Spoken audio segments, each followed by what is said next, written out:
राहता येथील Saint John स्कूलमध्ये ॲन्युअल स्पोर्ट डे मोठ्या उत्साहात साजरा करण्यात आला। या कार्यक्रमाचे मुख्य अतिथी म्हणून आंतरराष्ट्रीय बॉडी बिल्डर महेश गोसावी हे उपस्थित होते, तर प्रमुख पाहुणे म्हणून father John Guldevkar, father Alwin, cricket coach Ranjit Bothe, निवासी नायब तहसीलदार अभिजित बारावकर, संस्थेचे मॅनेजर फादर गिल्बर्ट डेनिस, मुख्याध्यापक पॉली डी सिल्वा आदींसह मान्यवर उपस्थित होते। यावेळी संस्थेच्या वतीने मान्यवरांचा सत्कार करण्यात आला।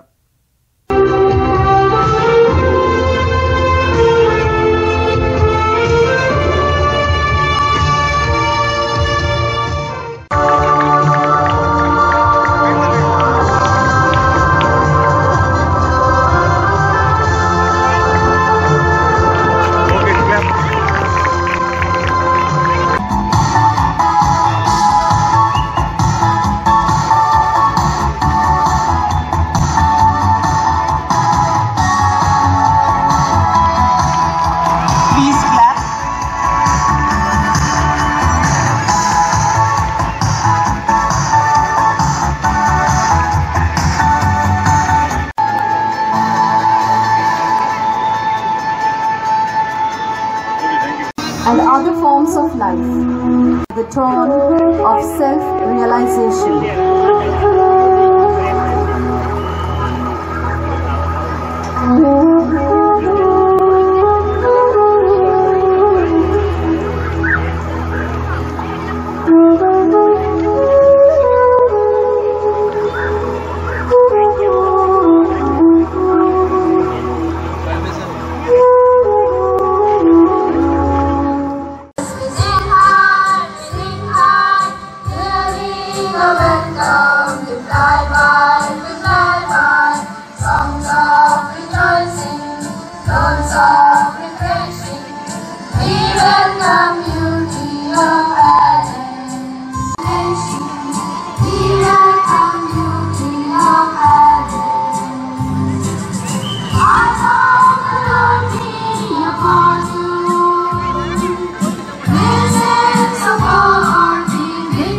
subjects. Sports teaches you life, everything about it, and never say die attitude. And if someone says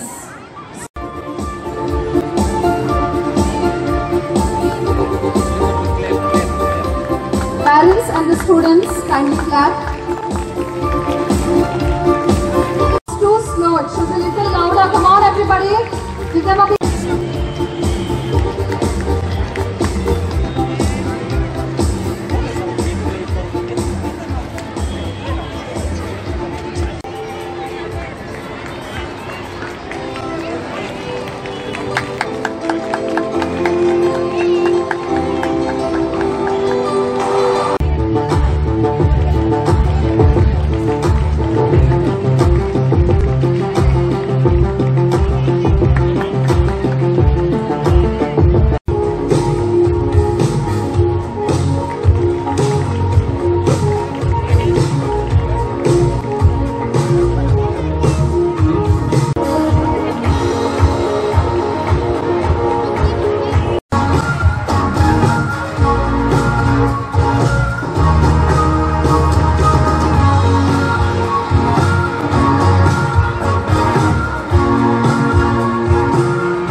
यावेळी मोठ्या संख्येने पालक उपस्थित होते।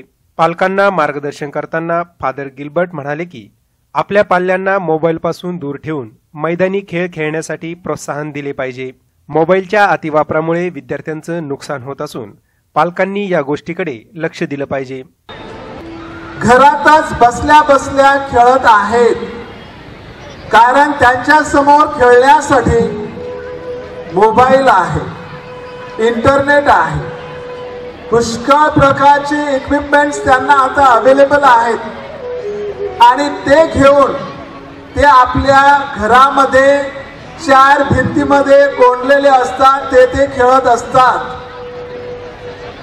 परंतु आज त्याच्यामुळे माझ्या निदर्शनास आलेली घटना म्हणजे की केजीचा मुलगा जो केजी मध्ये शिकत आहे, आज त्याला दिसत नाही, चांगल्या मोठ्या भिंगाची त्याला चष्मा लावलेला आहे। याचं कारण एकच आहे आणि ते म्हणजे मोबाईल। आपण आपल्या लहान मुलांना खेळण्यासाठी मोबाईल देतो, त्याच्यामुळे त्यांची प्रकृती खऱ्या प्रकारे जर आपण पाहिलं तर ढासळत चाललेली आहे। जे काही त्यांच्यामध्ये त्यांची शारीरिक दृष्टिकोनातून वाढ व्हायला पाहिजे आणि मुलं सुदृढ व्हायला पाहिजेत, कुठल्याही परिस्थितीला कुठल्याही प्रकारच्या आजाराला तोंड देण्यासाठी प्रतिकार शक्ती त्यांच्यामध्ये निर्माण झाली पाहिजे, ती मोबाईल खेळून होणार नाही। तर ती त्यासाठी ग्राउंडवर येणं, मैदानावर येऊन त्यांनी खेळणं, ह्याच्यातच सर्व काही आहे। आणि म्हणून माझ्या प्रिय पालकांनो, तुमच्या मुलांच्या हातामध्ये हे खेळणं म्हणून देऊ नका, ते फार घातक आहे आणि त्याच्यामुळे आपल्या मुलांवर फार मोठा मानसिक आणि तसा शारीरिक परिणाम होणार आहे। याची जबाबदारी आपण घेतली पाहिजे आणि हाच संदेश मला द्यायचा आहे। हा कार्यक्रम यशस्वी करण्यासाठी सेंट जॉन स्कूलच्या सर्व शिक्षक आणि कर्मचाऱ्यांनी कठोर परिश्रम घेतले। प्रतिनिधी सचिन बनसोडेसह जावेद सय्यद, माय न्यूज, राहता।